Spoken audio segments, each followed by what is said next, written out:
বিতরের নামাজ কি কি সূরা দিয়ে পড়তে হয়?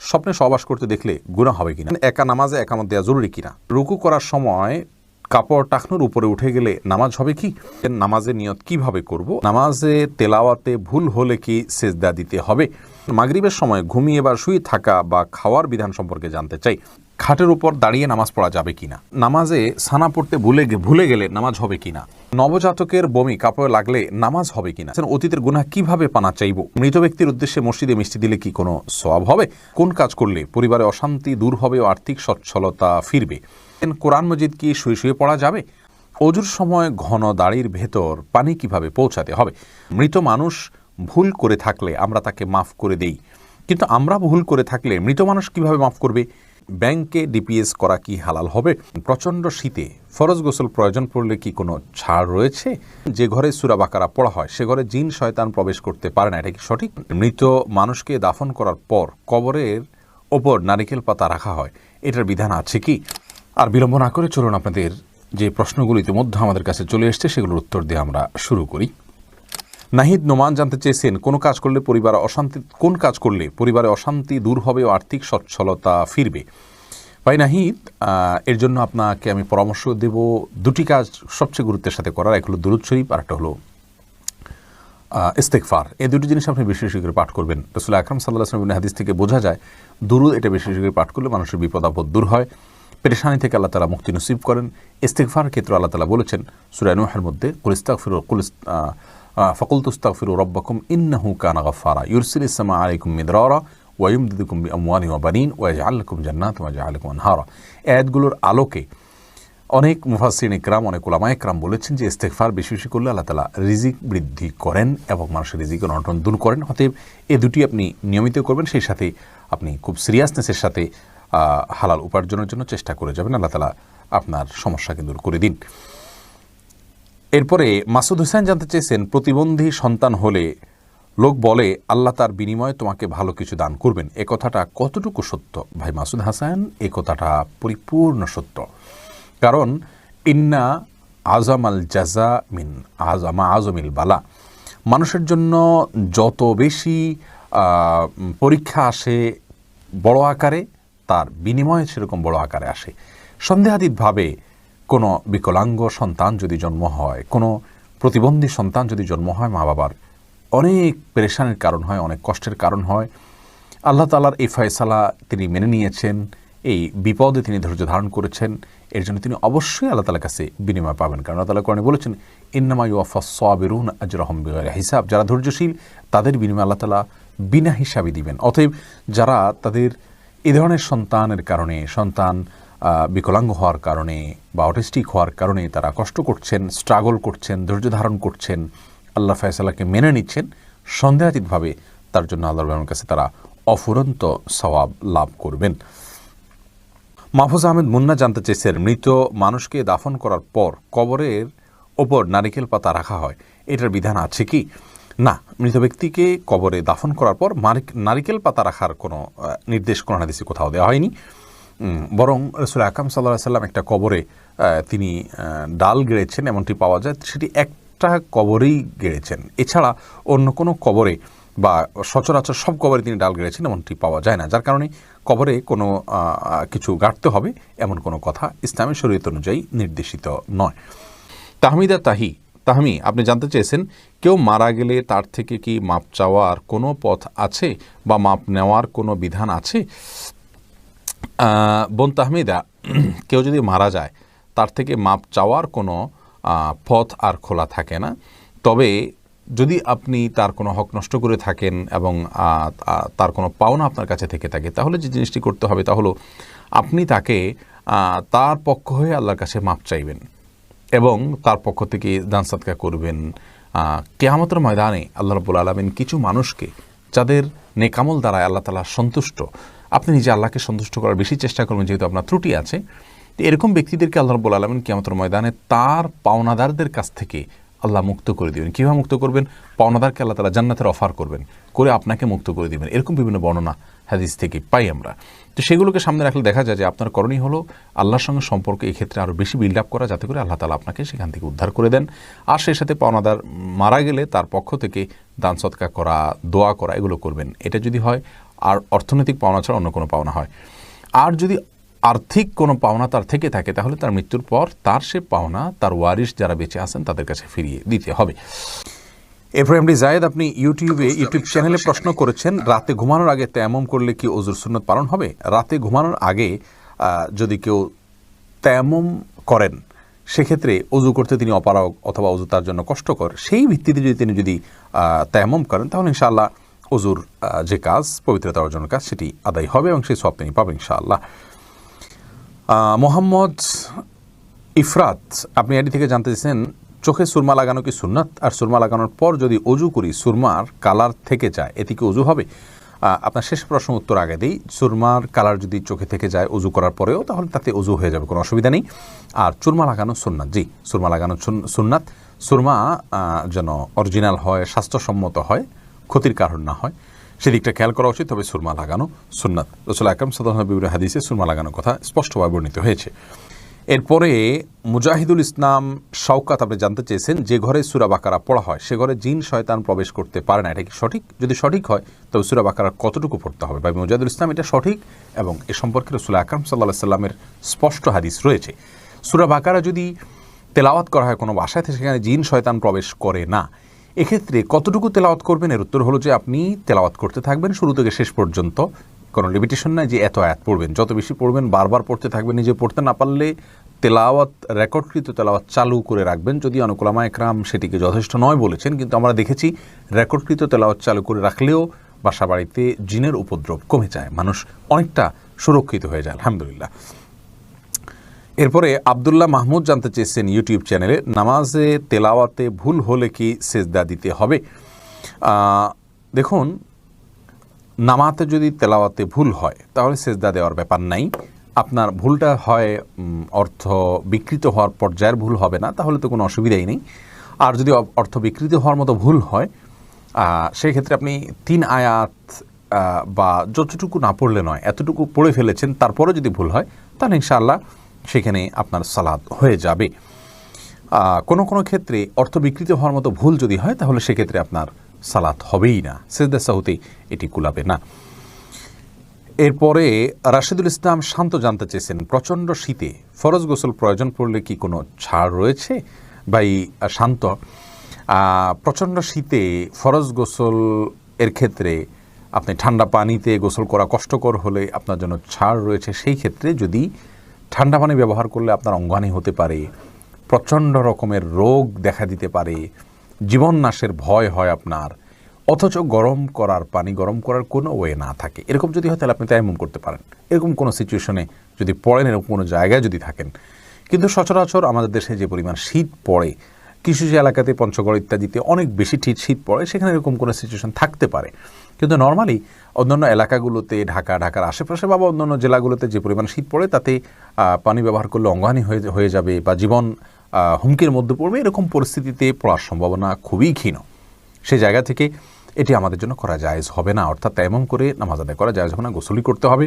আর গরম পানির ব্যবস্থা কম বেশ প্রায় বেশিরভাগ জায়গায় আজকাল থাকে, একটু কষ্ট হয়, হয়তো একটু বিব্রতকর পরিস্থিতিতে পড়তে হয়, অন্যরা জেনে যাবে, তাতে কি, আমার তো আল্লাহ তাআলার ফরজ নির্দেশ পালন করতে হবে, যার কারণে এটি আপনার অবহেলা করা যাবে না। নুসরাত জাহান ইমু, আপনি জানতে চেয়েছেন মৃত ব্যক্তির সামনে আগরবাতি জ্বালানো যাবে কিনা। দেখুন, আগরবাতি মূলত জ্বালানোর নির্দেশ হলো সুঘ্রাণের জন্য, অতএব মৃত ব্যক্তিকে রেখেছেন, তার দেহ থেকে কোনো দুর্গন্ধ আসতে পারে, সেই জায়গা থেকে আপনি সুঘ্রাণ যুক্ত কোনো কিছু ব্যবহার করতেই পারেন, আগরবাতি জ্বালাতেই পারেন। এছাড়া মসজিদে আগরবাতি জ্বালানোর কথা মুরাদুল্লাহ তাআলা বলেছেন। ইমানদারের বাসা বাড়িতে আগরবাতি অথবা ধূপের আপনার ধোঁয়া এটা প্রজ্বলন করা হবে সুঘ্রাণের জন্য, এটি ভালো, এটি খারাপ কোনো কাজ নয়, তবে মৃত ব্যক্তির জন্য করতেই হবে এমন কোনো বিষয় নয়। মোশাররফ হোসেন জানতে চেয়েছেন, নামাজে সানা পড়তে ভুলে গেলে নামাজ হবে কি না। হ্যাঁ ভাই, নামাজ হয়ে যাবে, কারণ সানা পড়া এটা নামাজের জন্য ফরজ বা ওয়াজিব নয়, এমন কোনো কিছু ছুটে গেলে নামাজ হয়ে যাবে, কোনো অসুবিধা নেই। এরপরে ইস্তাব্রো বাণী, এই আইডি থেকে আপনি জানতে চেয়েছেন, খাটের উপর দাঁড়িয়ে নামাজ পড়া যাবে কি না। যাবে, কোনো অসুবিধা নেই। আপনি খাট হোক আর ভূমি হোক, ফ্লোর হোক, যে কোনো জায়গায় দাঁড়িয়ে সালাত আদায় করতে পারবেন। আপনি স্বাভাবিকভাবে যদি সালাত আদায় করতে অসুবিধা না হয় তাহলে সেক্ষেত্রে কোনো অসুবিধা নেই। হ্যাঁ, কোনো খাটের উপরে দেখা যায় যে ম্যাট্রেস বা ফোম থাকার কারণে অনেক দূর ডেবে যায়, যার কারণে রুকু সিজদায় তিনি ব্যালেন্স রাখতে পারেন না এবং সুন্দরভাবে সালাত আদায় করতে পারেন না, সেজদা সঠিকভাবে করতে পারেন না। এরকম যদি হয় তাহলে সেক্ষেত্রে তার জন্য খাটে দাঁড়িয়ে সালাত আদায় করা উচিত হবে না, এটা কমপক্ষে মাকরু হবে, অপছন্দনীয় হবে, তবে সালাত হয়ে যাবে। যেহেতু সালাত স্বাভাবিকভাবে করতে তার অসুবিধা হয়, শরীরে ব্যালেন্স ঠিক রাখতে পারে না, রুকু সিজদা যথাযথভাবে করতে অসুবিধা হয় এবং মনোযোগও ব্যাঘাত সৃষ্টি হয়, যার কারণে এরকম জায়গায় সালাত করা উচিত নয়। আর যদি এতটা নরম না হয় তাহলে সেক্ষেত্রে সাধারণ খাটে বা চকিতে সালাত আদায় করতে কোনো অসুবিধা নেই। আয়েশা আহমেদ, আপনি ইউটিউব চ্যানেলে প্রশ্ন করেছেন, বিয়ের ক্ষেত্রে ছেলে বা মেয়ের ছবি দেখা যাবে কি না। দেখুন, ছেলে বা মেয়ের ছবি দেখা যাবে বিয়ের ক্ষেত্রে শর্ত সাপেক্ষে, আর সে শর্ত হলো ছেলে মেয়ের ছবি দেখবে, তার কোনো বাবা অভিভাবক বা অন্য কাউকে দেখাবে না এবং দেখার পর এটি মুছে ফেলবে নিজের কাছ থেকে, এবং মেয়েও ছেলের ছবি দেখবেন এবং সেটি ফিতনায় পতিত হয়, ছবি দেখে বাজে চিন্তা হয় বিবাহ ছাড়া আগ পর্যন্ত, সেই সুযোগ যেন না থাকে সেজন্য এটি রিমুভ করে ফেলবেন। এই শর্ত সাপেক্ষে এটি দেখা জায়েজ রয়েছে সম্পূর্ণ বিয়ের নিয়ত যখন পাকাপাকি হয়ে যাবে তখন। আর আজকাল যেমন হয়, আল্লাহ মাফ করুক, তথাকথিত অবৈধ প্রেমের ক্ষেত্রে অনেকে বলে যে আমার বিয়ের নিয়ত আছে সেজন্য আমি দেখছি, আপনি দেখেই যাবেন, এ অধিকার আপনাকে দেওয়া হয়নি। আপনি এক নজর দেখতে পারেন শুধুমাত্র জানার জন্য, বাস এটুকু, এরপরে আপনি সেটার কন্টিনিউ করতে পারবেন না। শাহাদাত হোসেন সবুজ, আপনি জানতে চেয়েছেন স্ত্রীকে গর্ভবতী অবস্থায় সহবাস করা যাবে কি না। জি, স্ত্রী গর্ভবতী থাকলে সে অবস্থায় সহবাস করাতে কোনো নিষেধাজ্ঞা নেই। সন্তা ইসলাম জানতে চেয়েছেন, যে ব্যক্তি আল্লাহর 99 নাম মুখস্থ রাখবে সে জান্নাতে যাবে, এই কথাটি কতটুকু সত্য। বোন সন্তা এই সম্পর্কে হাদিসে একটি কথা রয়েছে, নবী সাল্লাল্লাহু আলাইহি ওয়াসাল্লাম বলেছেন, ইন্না লিল্লাহি তাসআইনা ইসমান, নিশ্চয় আল্লাহ তাআলার 99টি নাম রয়েছে, যেই নামগুলোকে যদি কেউ সংরক্ষণ করেন, এই সংরক্ষণ করার একটা অর্থ হলো মুখস্থ করা, আর একটা অর্থ হলো যে এই সংরক্ষণ করার মানে হলো এগুলোর অর্থ বুঝে আল্লাহ তাআলার এই গুণগুলোকে বিশ্বাসে আনা, যেটি আমাদের ঈমানের জন্য অবিচ্ছেদ্য অংশ, করতেই হবে, সেই বিশ্বাস লালন করা। এভাবে যদি কেউ সংরক্ষণ করেন সার্বিকভাবে, তিনি জান্নাতে যাবেন, এরকম একটি হাদিস রয়েছে। এরপরে জান্নাতুল ফেরদাউস আপনি জানতে চেয়েছেন, অসুস্থতা থেকে মুক্তি লাভের জন্য রোজা মানত করা যাবে কি না। দেখুন, অসুস্থতা থেকে মুক্তি লাভের জন্য অবশ্যই আপনি রোজা মানত করতে পারেন, যে কোনো কাজের জন্যই মানত করা যেতে পারে। তবে হ্যাঁ, মানত এটা খুব বেশি প্রশংসনীয় কাজ নয়, বরং একজন মুসলিম হিসাবে আমাদের যে জিনিসটি করা উচিত তা হলো, আমি অসুস্থ আছি, আল্লাহ রাব্বুল আলামিনের রহমত প্রাপ্তির আশায় একটু আমল করলাম, একটু নফল রোজা এমনিতে রাখলাম, তাহলে সেটা হবে আমাদের জন্য ভালো এবং উত্তম কাজ। কিন্তু যদি আমাদের অসুস্থতাজনিত কারণে আল্লাহ রাব্বুল আলামিনের কাছে এভাবে মানত করি, আল্লাহ আপনি সুস্থ করে দিন, আমি রোজা রাখবো, তাহলে সেটা জায়েজ আছে, কিন্তু এভাবে না করে আগে থেকে রাখা উচিত। মানত করে কোনো কিছু আদায় করা কেমন যেন আল্লাহকে শর্তের মধ্যে ফেলা, যে আল্লাহ এটা আপনি করে দেন তাহলে আমি রোজা রাখবো। তার চাইতে আগে রোজা রাখুন এবং রোজা রেখে আল্লাহর কাছে প্রার্থনা করুন যাতে আল্লাহ আপনাকে সুস্থ করে দেন। বাকি মানত করা জায়েজ আছে, কোনো অসুবিধা নেই। মাহমুদুল হাসান ভূঁইয়া আপনি জানতে চেয়েছেন, আল্লাহুম্মা ইন্নী আউযু বিকা মিন আযাবিল কবরি, দোয়া মাসুরা, এটা দোয়া মাসুরার জায়গায় পড়া যাবে কি না, নাকি দোয়া মাসুরা পড়ে তারপর এটা পড়তে হবে। দেখুন, দোয়া মাসুরা অর্থাৎ শেষ বৈঠকে আমরা দোয়া মাসুরার জায়গায় যে আল্লাহুম্মা ইন্নী যালামতু নাফসি যুলমান কাসীরা পড়ি, এই জায়গায় রাসূল আকরাম সাল্লাল্লাহু আলাইহি ওয়াসাল্লাম থেকে আরও বিভিন্ন দোয়া বর্ণিত রয়েছে, যেমন আল্লাহুম্মা ইন্নী আউযু বিকা মিন আযাবিল কবরি ওয়া মিন আযাবিন নার ওয়া মিন ফিতনাতিল মাহইয়া ওয়াল মামাত ওয়া আউযু বিকা মিন শাররি ফিতনাতিল মাসীহিদ দাজ্জাল। এই দোয়া আমরা পড়তে পারি, এটিও হাদিসে রয়েছে। আপনি চাইলে আল্লাহুম্মা ইন্নী যালামতু নাফসি যুলমান কাসীরা ওইটার সাথে এটা পড়তে পারেন, আর চাইলে এটা শুধুমাত্র এটা পড়তে পারেন আল্লাহুম্মা ইন্নী যালামতুর পরিবর্তে, সেটিও জায়েজ রয়েছে। রাসূল করিম সাল্লাল্লাহু আলাইহি ওয়াসাল্লাম বলেছেন, তাশাহুদের পরে, দুরুদের পরে যেন শেষ বৈঠকে আমরা আল্লাহর কাছে যে কোনো দোয়া করি, সুম্মা লিয়াতাখাইয়ার মিনাদ দুআ মা শা, এরপরে যে কোনো দোয়া সে চায় আল্লাহর কাছে যেন সে দোয়াকে নির্বাচন করে, সে দোয়া যেন পড়ে, এটা রাসূল আকরাম সাল্লাল্লাহু আলাইহি ওয়াসাল্লাম বলেছেন। যার কারণে, এবং বুখারীতে হাদিসটি বর্ণিত হয়েছে, মুসলিমে বর্ণিত হয়েছে, যার কারণে শেষ বৈঠকে আমরা আল্লাহর কাছে যে কোনো দোয়া করতে পারি। আশরাফুজ্জামান সিয়াম আপনি জানতে চেয়েছেন, মৃত মানুষ ভুল করে থাকলে আমরা তাকে মাফ করে দেই, কিন্তু আমরা ভুল করে থাকলে মৃত মানুষ কিভাবে মাফ করবে। দেখুন, আপনি যদি কারোর প্রতি ভুল করে থাকেন, অন্যায় করে থাকেন, তাহলে তিনি মৃত্যুবরণ করলে তার কাছ থেকে আর মাপ নেওয়ার কোনো সুযোগ নেই। এই জন্যই তো একজন মুসলিম জীবদ্দশায় মানুষের সঙ্গে সকল হিসেব নিকেশ চুকিয়ে রাখবেন। কারোর প্রতি অবিচার করলে, অন্যায় করলে, কারোর হক নষ্ট করলে তার কাছ থেকে ক্ষমা চেয়ে সেটাকে পরিষ্কার করে রাখবেন। এটি একজন মুমিনের জন্য করা উচিত, দেরি করা উচিত নয়। কারণ আমার অধিকার যার কাছে আছে, তিনি যদি, যার অধিকার আমি নষ্ট করেছি, তিনি যদি মৃত্যুবরণ করেন, তাহলে সেক্ষেত্রে কিয়ামতের দিন কেউ কাউকে ছাড়বে না। মৃত্যুর পরে আর তাকে সন্তুষ্ট করা কঠিন। তবে হ্যাঁ, এরকম পরিস্থিতিতে আল্লাহ তাআলাকে যদি খুব বেশি সন্তুষ্ট করতে পারেন, আল্লাহ তাআলা কোনো হাদিস থেকে বোঝা যায় যে ওই ব্যক্তির পক্ষ থেকে তার যে পাওনাদার তাকে সন্তুষ্ট করে দিবেন কোনো পুরস্কার দিয়ে, এবং এই ব্যক্তিকে মাপ পাইয়ে দিবেন। অতএব বিকল্প হলো বিশেষ তওবা করা, তার পক্ষ থেকে দান সদকা করা, তার জন্য দোয়া করা, মৃত ব্যক্তির জন্য যার কাছে আমার অধিকার রয়েছে, যার অধিকার আমি নষ্ট করেছি, এবং সেই সাথে আল্লাহ তাআলাকে খুব বেশি সন্তুষ্ট করার চেষ্টা করে যাওয়া। এমনি নাসিমউদ্দিন আপনি জানতে চেয়েছেন অজুর সময় ঘন দাড়ির ভেতর পানি কিভাবে পৌঁছাতে হবে। দেখুন, পানি এভাবে কোষ করে ধরে আপনি যদি এভাবে ভিজিয়ে রাখেন তাহলে সেক্ষেত্রে যত ঘন দাঁড়িয়ে হোক না কেন গোড়ায় চলে যাবে। সাইফুল ইসলাম জানতে চেয়েছেন নামাজের প্রথম রাকাতে আউযুবিল্লাহ বিসমিল্লাহ সহ সূরা পাঠ করে প্রথম রাকাত শেষ করলাম, দ্বিতীয় রাকাত কি পুনরায় আউযুবিল্লাহ পাঠ করতে হবে না বিসমিল্লাহ পাঠ করলেই হবে? দেখুন, সূরায়ে ফাতিহা যেহেতু আপনি নতুন করে শুরু করছেন, এই জন্য আপনি আউযুবিল্লাহ পাঠ করবেন এবং এরপরে বিসমিল্লাহ পাঠ করবেন। কারণ ফাইদা ক্রাআতাল কুরআন ফাস্তাইয বিল্লাহি মিনাশ শাইতানির রাজিম, আল্লাহ তাআলা বলেছেন কোরআন যখন পাঠ করবে তখন তুমি আল্লাহ তাআলার কাছে আশ্রয় চাইবে শয়তান থেকে। এই জন্য প্রথম রাকাতে আপনি সূরা ফাতিহা পাঠ করেছেন, এরপরে আপনি রুকু করেছেন, সিজদা করেছেন, তাসবিহ পাঠ করেছেন, অনেকগুলো কাজ করেছেন, আবার নতুন করে আপনি তেলাওয়াত শুরু করছেন, যার কারণে আপনি এখানে আউযুবিল্লাহ সূরা দুইটা পাঠ করবেন। এরপরে ফারিয়া ইসলাম জানতে চেয়েছেন কোরআন মাজিদ কি শুয়ে শুয়ে পড়া যাবে? হ্যাঁ বোন ফারিয়া, কোরআন মাজিদ শুয়ে শুয়ে পড়া যাবে, কোরআন মাজিদ শুয়ে পড়া যাবে না এমন কোনো কথা কোরআন হাদিসের কোথাও বলা হয়নি, বরং সাধারণ অবস্থায় কোরআন মাজিদ পড়া যাবে। তবে কোরআন মাজিদের প্রতি কোরআন মাজিদকে বুকের মধ্যে ধরে অসম্মানজনকভাবে শুয়ে শুয়ে পড়া উচিত না। আপনি মুখস্থ থেকে পড়তে পারেন, আর সাধারণ অবস্থায় বসে বসে সুস্থ অবস্থায় আপনার কোরআন মাজিদ পড়ার চেষ্টা করা উচিত। আপনি মনসুর আলী জানতেছেন অতীতের গুনাহ কিভাবে পানা চাইব? ভাই মনসুর, আপনি অতীতের গুনাহের জন্য আল্লাহর কাছে লজ্জিত হয়ে অনুতপ্ত হয়ে ক্ষমা চাইবেন, চোখের পানি ফেলে সম্ভব হলে বা কানার ভান করে হলে আল্লাহর কাছে মাপ চাইবেন, আর ভবিষ্যতে করবেন না বলে প্রতিজ্ঞাবদ্ধ হবেন। ইনশাআল্লাহ এর মাধ্যমে আল্লাহ তাআলা আপনাকে গুনাহ থেকে মুক্ত করবেন। মহিমা মাহি আপনি জানতে চেয়েছেন নবজাতকের বমি কাপড়ে লাগলে নামাজ হবে কিনা? দেখুন, বমি নাপাক, সেটা নবজাতক হোক অথবা প্রাপ্তবয়স্ক কেউ হোক, সবার বমি নাপাক, যার কারণে এটি লাগলে নাপাক হয়ে যাবে। এমনি মামুন হোসেন জানতে চেয়েছেন মৃত ব্যক্তির উদ্দেশ্যে মসজিদে মিষ্টি দিলে কি কোনো সওয়াব হবে? দেখুন, মৃত ব্যক্তির পক্ষ থেকে আপনি গরিব দুঃখীকে খাবার দিতে পারেন, কোনো অসুবিধা নেই। দিনক্ষণ ঠিক না করে এমনিতে গরিব দুঃখীকে খাবার দিলেন। মসজিদে বিশেষভাবে খাবার দিতে এমন কোনো কথা নেই। গরিব দুঃখীকে খাবারটা আপনি বাইরেও দিতে পারেন, তাদের বাসা পৌঁছে দিতে পারেন। মসজিদ থেকে মসজিদের সাধারণ মুসল্লি আছে তাদেরকে আপনি দান করতে পারেন মৃত ব্যক্তিকে সওয়াবের উদ্দেশ্যে, সেটিও হতে পারে। কিন্তু এটিকে আমাদের দেশে যেরকম সিস্টেম বানিয়ে নিয়েছে এমন মানুষ, যে কেউ মারা গেলে মসজিদে মিষ্টি পাঠানো, জিলাপি পাঠানো, মুসল্লিদেরকে খাওয়ানোর জন্য, এরকম কোনো নির্দেশ, আলাদা পার্টিকুলার নির্দেশ ইসলামে দেওয়া হয়নি।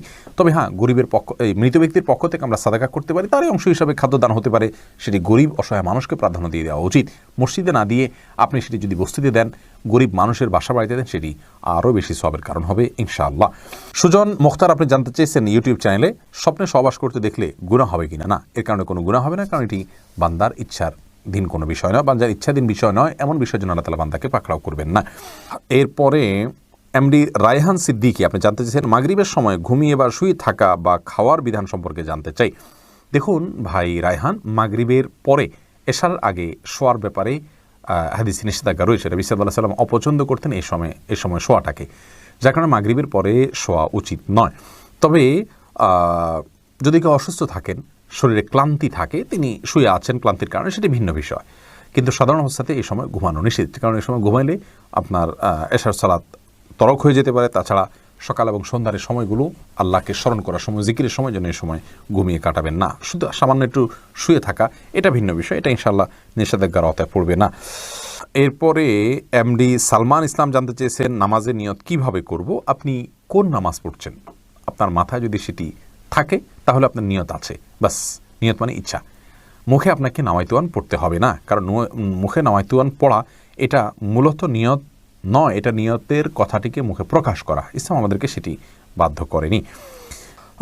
এরপরে রোজি আহমেদ জানতেছেন রুকু করার সময় কাপড় টাকনুর উপরে উঠে গেলে নামাজ হবে কি?